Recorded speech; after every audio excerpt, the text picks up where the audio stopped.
Have you ever experienced that frustrating lag, that split-second delay when you're trying to speak English? It's like your brain is a translator on overdrive, scrambling to convert your thoughts, slowing you down, and hindering your natural expression. You're not alone. Millions of language learners face this challenge, this mental hurdle that separates them from true fluency.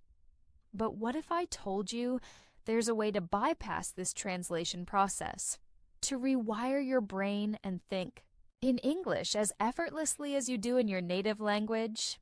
This isn't just about memorizing vocabulary or grammar rules. It's about cultivating a new mindset, a new way of processing information, and a new way of interacting with the world. It's about stepping into the shoes of a native speaker, embracing the nuances of the language, and unlocking your full potential. In this first part of our journey, we'll lay the groundwork for thinking in English. We'll explore the psychological barriers that hold us back, the cognitive processes involved in language acquisition, and the fundamental strategies for breaking free from the shackles of translation. So, get ready to embark on a transformative experience, a journey that will revolutionize your English speaking skills. Deep dive into breaking translation and core strategies. Let's begin by addressing the psychological aspect of translation. It's not just a cognitive habit. It's often rooted in fear and insecurity. We fear making mistakes, we fear being misunderstood, and we fear sounding unnatural. This fear leads us to rely on translation as a safety net, a way to ensure accuracy and avoid embarrassment. To overcome this fear, we need to cultivate a growth mindset. We need to embrace mistakes as learning opportunities, view challenges as stepping stones, and believe in our ability to improve. This mindset shift is essential for breaking free from the translation habit and embracing the fluidity of English. Now, let's explore the cognitive processes involved in language acquisition. When we learn a new language, we're essentially building new neural pathways in our brain. The more we use these pathways, the stronger they become. This is why immersion and consistent practice are so crucial.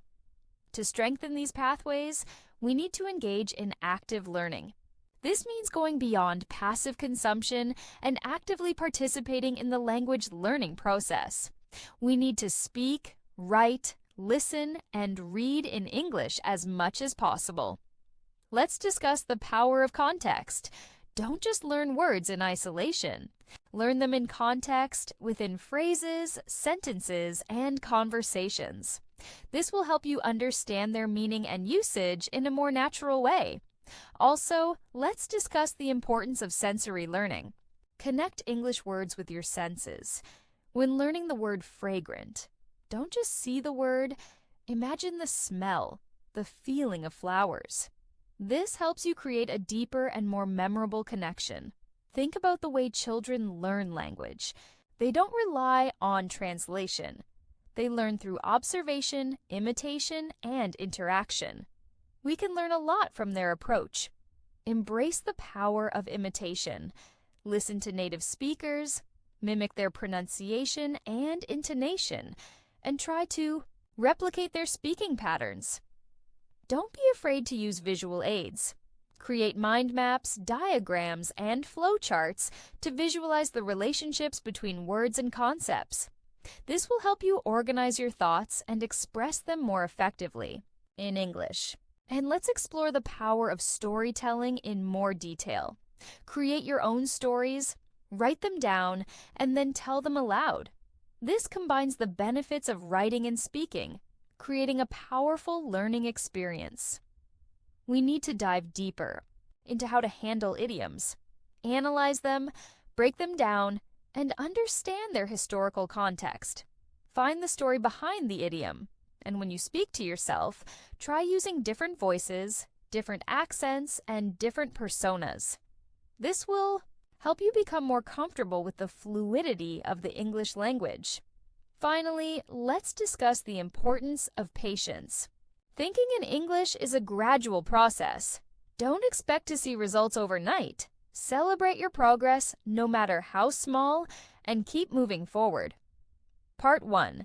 Conclusion and Transition.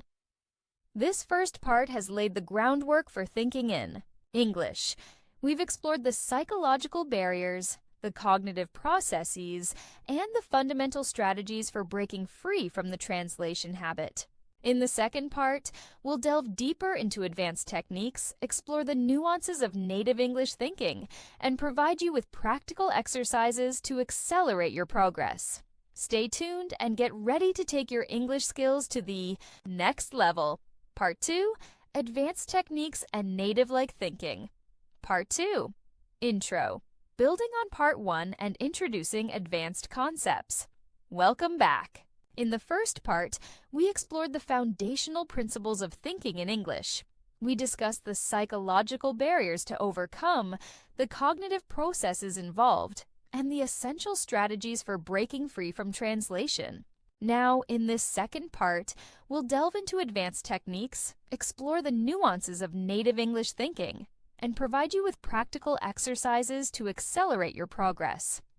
This is where we move beyond the basics and start to refine our skills to cultivate a more intuitive and natural understanding of the English language. We'll explore the subtle differences in sentence structure, the unspoken rules of conversation, and the cultural context that shapes native English thinking. So let's dive in and unlock the secrets to true fluency. Deep dive into advanced techniques and native-like thinking. Let's begin by exploring the concept of chunking. Native speakers don't process language word by word. They process it in chunks, in phrases and sentences.